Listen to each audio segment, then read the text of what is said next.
assista a seguir Noção do Homem Sem Deus.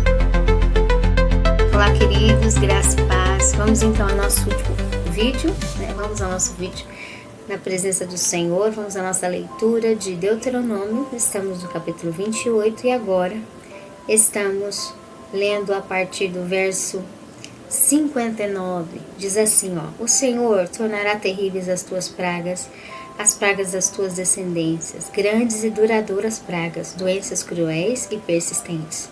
Fará voltar contra ti todos os males do Egito e de que tiveste temor, e eles se apegarão a ti.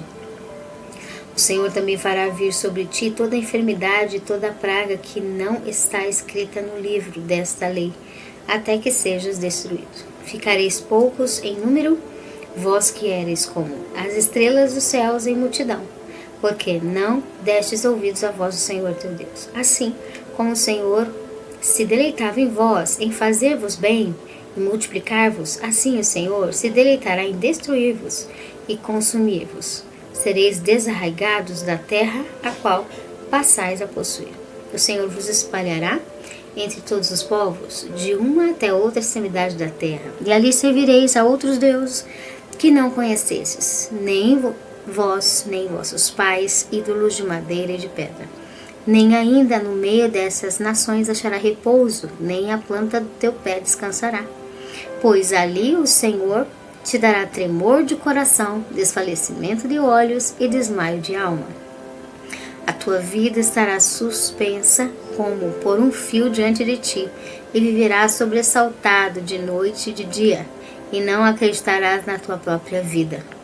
Pela manhã dirás, quem me dera ver a noite, e à tarde dirás, quem me dera ver amanhã, por causa do medo que tomará conta do teu coração, e pelo que verás com os teus olhos. O Senhor te fará voltar ao Egito, em navios, pelo caminho de que te disse, nunca jamais o verás. Ali sereis oferecidos como escravos e escravas aos vossos inimigos, mas não haverá quem vos compre. Aqui fala sobre algo interessante, de que Deus está no controle de todo o efeito. Deus está no controle de toda a direção. Do mesmo jeito que Deus tirou do Egito, Ele diz que aquele que despreza Ele volta à escravidão. Então, as causas e os efeitos, elas são muito referentes àquilo que nós estamos tratando primeiro com a presença de Deus. Às vezes a gente acha que a gente faz um inimigo, provoca um inimigo, uma pessoa que quer ser inimiga, ou os espíritos inimigos destrutivos, porque a gente provocou. Porque a gente foi lá e provocou. Claro que se você incita um inimigo, uma causa inimiga, você está procurando. Mas se você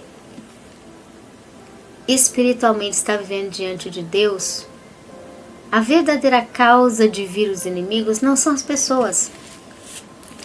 Uma circunstância em contenda, em conflito, não é simplesmente pelo fator dos indivíduos se levantarem contra nós ou contra você, um espírito destrutivo contra uma causa, um ambiente, uma circunstância. Não.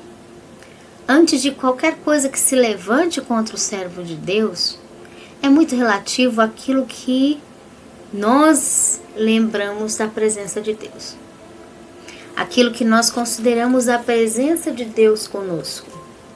Quando nós consideramos a presença de Deus conosco, é Ele quem faz com que os inimigos sejam desfeitos, que não haja inimigo na nossa vida, que não haja circunstância destrutiva, que os inimigos não vençam, porque é Ele, não somos nós.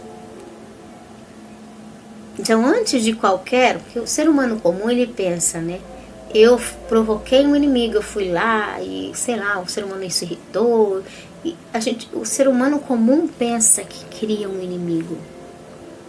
Mas de verdade, a primeira reação para Deus permitir o levantar de um inimigo, o prevalecer de um inimigo, é o indivíduo, o jeito que o indivíduo dá lugar e liberdade de lembrança da presença de Deus.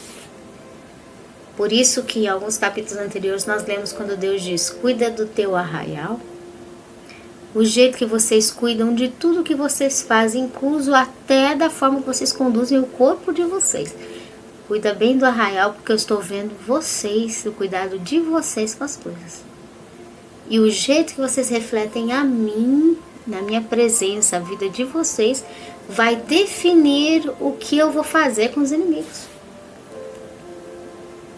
Então, as causas externas, terceirizadas, né? Que nós estamos lendo aqui em Deuteronômio 28, de levantar nações, de trazer aperto espremido. Deus sabe espremer. O ser humano não sabe, a Bíblia diz, nem fazer o mal, ele não sabe direito. Deus sabe espremer. E aí, essas questões externas, elas vêm depois de uma definição que Deus está observando entre nós e a companhia da lembrança dele. Nós e a presença dele. Nós e a consideração com ele. O que ele falou para nós. O que ele nos orientou. O que é que Deus está nos direcionando. O que ele já falou. Como nós estamos lembrando de Deus. Até que ponto nós estamos lembrando de Deus. Que ele tem misericórdia, né? E aqui o Senhor começa a dizer, eu sou o Deus que pego vocês e ponho onde eu quero, no lugar que eu quero, no estado que eu quero, no aperto que eu quero, no enforcamento, né, espiritual, emocional que eu quero. Sou eu que dou espaço, paz ou opressão. O que Deus mostra isso aqui? Porque ele diz, a diferença está entre querer conviver com a voz, com a vida. Não é que Deus obriga você a estar com ele, não. Mas vai ter um resultado se você rejeitar a vida. Ele é o Deus que profetizou, haja vida em tudo. De repente o indivíduo não quer vida, vai acontecer o quê? O caos. Simplesmente porque a vida vai se ausentar. Caos, sequidão, corrói, não tem outra. Então, Deus começa a mostrar como ele tem manejos de todos os efeitos humanos de uma nação, né? E de um humano. Tocando no estômago, tocando na família, na personalidade, na estrutura do homem e da mulher. Tocando em todo o status social. Tocando na terra, tocando nos animais, tocando nos frutos, tocando nos negócios, tocando nos alimentos, tocando nos filhos. Ele começa a detalhar em tudo que ele toca. Por que ele detalha em tudo que ele toca? Porque é em tudo que ele abençoa, era ali. Não estava vendo a bênção, não? Não estava bom a bênção, não? Então agora a gente vai retirar para poder dar a diferença e trazer discernimento de onde Deus estava. Quando ele estava perto. Às vezes a gente só entende o quanto Deus estava perto no aperto da ausência. Aí a gente entende o quanto Deus estava perto. Quanto Deus estava suprindo. Quanto Deus estava ajudando. E aí, aqui diz, verso de número 59. O Senhor tornará terríveis as tuas pragas, as descendências duradouras, cruéis e persistentes, causas pragmáticas contínuas. Veja aqui, fará voltar contra ti todos os males do Egito, se apegarão. Imagina, anos e anos já longe do Egito, voltar todas as pragas, né? O Senhor também fará vir sobre ti enfermidade, praga não escrita. Ficareis poucos em números, era outra preocupação da nação, ser pouco em número. Deus diz, cuidado, né? Forma de Deus castigar. O Senhor se deleitava em vós, em fazer-vos bem, porém agora se deleitará em destruir-vos e consumir-vos. Por que Deus diz isso? Porque Deus está falando sobre o fator de o indivíduo não querer a presença dele, quer ser destruído. A vontade dele é ser destruído. Então, vamos cumprir a vontade. Quer se destruir. Olha como Deus trabalha. O Senhor vos espalhará entre todos os povos. De uma outra extremidade servireis a deuses que não conheces. Nem vossos pais conheceram, nem ainda no meio dessas nações acharás repouso, nem na planta do teu pé descansará, pois ali o Senhor te dará tremor de coração, desfalecimento de olhos e desmaio de alma. Então aqui nos mostra claramente que além de Deus conhecer os acessos de uma vida em paz do ser humano, Ele sabe corrigir, Ele sabe mostrar onde Ele está. Quando Ele sai não tem paz. Quando Ele sai o caos impetra. Então, diz aqui: a tua vida estará suspensa por um fio diante de ti, viverás sobressaltado de noite e de dia, e não acreditarás nem na tua própria vida. Desnorteia tanto que ele nem sabe se ele está vivo ou morto. Olha o estado psíquico da situação. Pela manhã dirás, quem me dera a noite, e à tarde dirás, quem me dera amanhã. Por causa do medo que tomarás contra o teu coração, pelo que verás, o Senhor te fará voltar ao Egito, além do medo, o pavor, voltar ao Egito, em navios pelo caminho que te disse. Nunca jamais verás. Ali sereis oferecido como escravos aos inimigos, mas não haverá quem compre. Então, às vezes Deus precisa fazer o indivíduo tomar noção de quem ele é sem Deus. Quem ele é sem Deus. Quando Deus precisa tomar uma medida dessa de fazer o espírito e a alma de um ser ter noção de quem ele é sem Deus, é muito triste. É algo profundo. Porque só Deus sabe o grau que o indivíduo se convenceu que ele podia fazer do jeito dele, que não ia dar errado, que ele podia ignorar a presença e a voz de Deus, que não ia dar errado. Então, que o Senhor tenha misericórdia. Que nós possamos convidar Jesus, o poder da palavra, o Espírito Santo, para estar conosco, né? Que Ele tenha toda a liberdade de estar conosco e que a nossa jornada e território, ela não seja de ter saído do Egito e Deus propositalmente trazer para o Egito de novo. Falar, você vai ficar aqui, nem o Egito quer. Misericórdia. Que nós possamos ser direcionados por Deus para Ele cumprir a vontade dEle, o querer dEle, o trabalhar dEle, a palavra dEle, e todo o plano dEle ser realizado para a honra e louvor dEle. E isso porque Ele quer conviver conosco.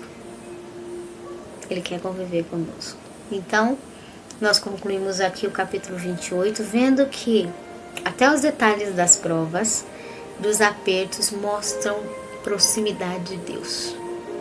Ele lembrou de apertar desse lado, ele lembrou de apertar do outro, ele lembrou de apertar do outro, ele lembrou de apertar do outro. É porque ele estava ali. Ele sempre esteve ali. Em todas essas áreas de aperto. E é só uma forma dele mostrar, eu estou aqui. Eu quero que você ouça a minha voz. Obedeça o que eu disse para você fazer. Cuide do que eu confiei e dei nas suas mãos. Eu vou completar a minha obra. Mas eu preciso que você goste de lembrar-se de mim. Lembrar-se que eu estou presente. E honre a minha preferência em primeiro lugar. Se eu estou aí, o que eu prefiro? Será que eu prefiro isso? Ou eu prefiro o quê? Preferir honrar a Deus, honrar a palavra de Deus, é a nossa missão em todo lugar. Amém? Vamos orar e agradecer. Senhor, nós te damos graça, Pai, nós te louvamos por tua palavra. Nós te agradecemos por tudo que o Senhor já foi, aquilo que o Senhor está sendo, aquilo que o Senhor será.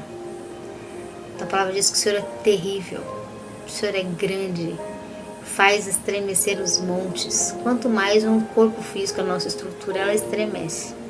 Porque o Senhor é poderoso. Nós te agradecemos porque se estamos respirando, se estamos vivendo, se estamos ouvindo, falando, vendo, nos movendo, é porque a tua bondade, a tua benignidade, a tua misericórdia nos alcançou de forma sobrenatural. Senhor, nós pedimos ajuda-nos a contar contigo, a lembrar do Senhor em todos os detalhes. Ensina-nos a cuidar de tudo que o Senhor nos deu de verdade, Pai. Orienta-nos e direciona-nos no teu querer. Direciona-nos na tua vontade, tem misericórdia de nós. Segundo o teu Espírito Santo, através do que Cristo Jesus fez por nós, perdoa, Senhor, os nossos pecados, seja em pensamentos, em palavras, em obras. Perdoa-nos, Senhor, e como a tua palavra diz que o Senhor tem poder de fazer todas as coisas contribuir para o bem daqueles que amam e obedecem a Deus, nós declaramos, Senhor, o teu poder sobre a vida de cada um de nós, sobre todos aqueles que assistam. Que o teu poder, Senhor, faça com que todas as coisas contribuam para o bem. E que essas pessoas possam amar o Senhor cada vez mais. Porque é para aqueles que amam e obedecem. Que essas pessoas possam obedecer o Senhor cada vez mais. Que possamos obedecer mais. Que possamos amar mais o Senhor, meu Deus. E obedecer mais o Senhor, meu Deus, Jeová. Em nome de Jesus nós pedimos a tua bênção, esta graça, Senhor. E já te louvamos, te agradecemos por tudo que o Senhor já foi, que o Senhor está sendo, que o Senhor será. Confiamos em Ti e te louvamos, Senhor, pelo privilégio de Cristo Jesus ter nos resgatado, Pai, para nos guardar e nos abençoar. Em nome de Jesus nós te agradecemos, desde agora para todos sempre. Amém. Amém, meus queridos, é o Senhor quem nos guarda, né? Quantas maldades, quantas destruições Jesus já tem nos livrado pela palavra. Às vezes a gente não tem ideia do quanto já fomos livres, libertos de tantas maldades. E Deus segue trabalhando para nos libertar, sempre mais e mais, para nos proteger, para cumprir o querer dele em nossa vida. É só nós confiarmos. Amém? Forte abraço, que o Senhor abençoe. Até mais.